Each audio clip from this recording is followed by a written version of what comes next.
Bismillahirrahmanirrahim. Assalamualaikum warahmatullahi wabarakatuh. Kali ini saya akan menjelaskan atau berbagi informasi mengenai salah satu bakat dari 34 bakat yang ada dalam talent mapping, yaitu bakat harmony. Bakat harmony ini termasuk salah satu dari bakat yang menjadi bagian dari bakat relating talents.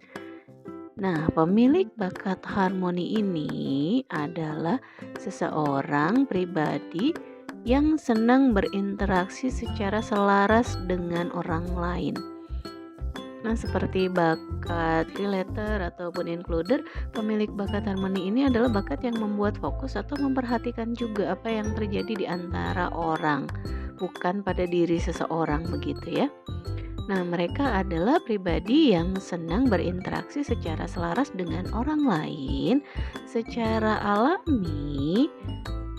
Dalam suatu interaksi, mereka bisa merasakan apakah interaksi tersebut berlangsung secara halus, selaras, mulus, ataukah di dalam interaksi tersebut ada gesekan-gesekan seperti perbedaan pemikiran, perbedaan selera, atau yang lebih serius seperti perbedaan kepentingan dan nilai.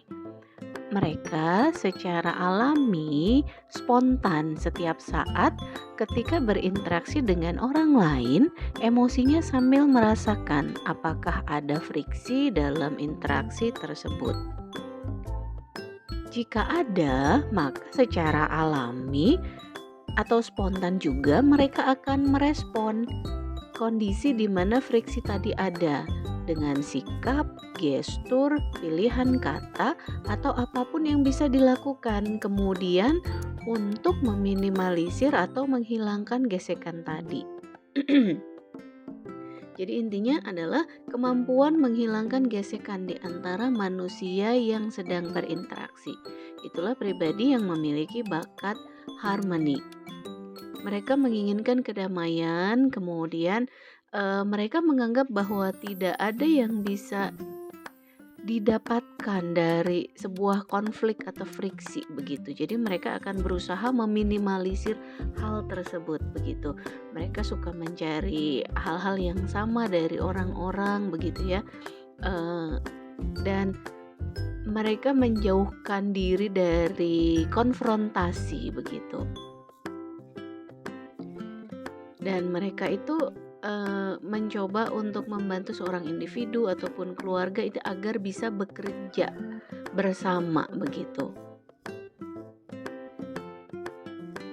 Lalu kemudian pemilik bakat harmoni ini mungkin dalam kesehariannya ketika berada dalam suatu kelompok begitu ya, terlihat seperti tidak ada peranan spesifik atau dalam suatu organisasi. Terlihat seperti tidak ada peranan spesifik atau tidak tersadar orang lain akan keberadaannya. Tapi sebenarnya pemilik bakat harmoni ini mereka bisa jadi penengah di antara orang yang sedang berinteraksi.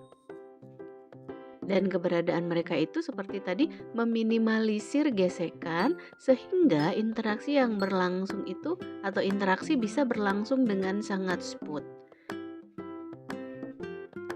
Jadi mereka itu seperti peredam gesekan atau pendingin suasana begitu.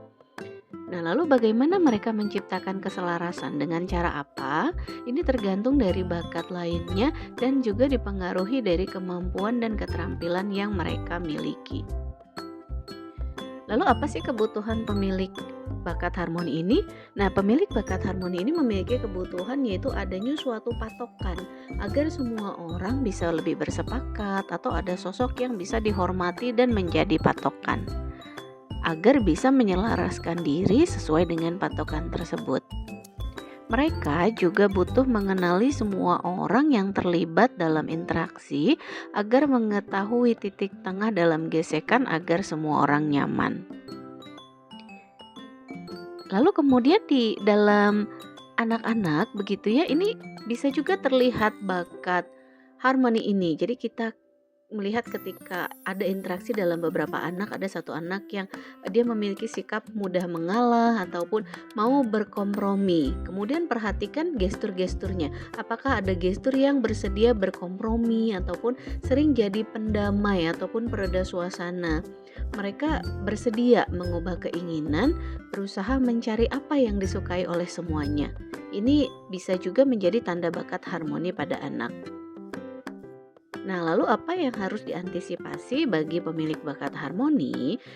Ada hal yang dapat diantisipasi, yaitu perhatikan apakah ada kecenderungan untuk menghindari konflik. Karena bagi pemilik bakat harmoni, friksi atau konflik itu menghabiskan energi dan bisa menjadikan beban emosi tersendiri. Jadi bisa diantisipasi dengan melatih kemampuan menghadapi konflik.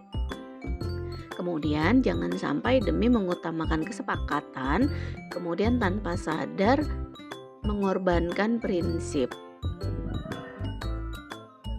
Lalu, apabila pemilik bakat harmoni ini ataupun komen kemudian memiliki bakat lain yang bisa digali, yaitu empathy, relator, includer, kemudian communication.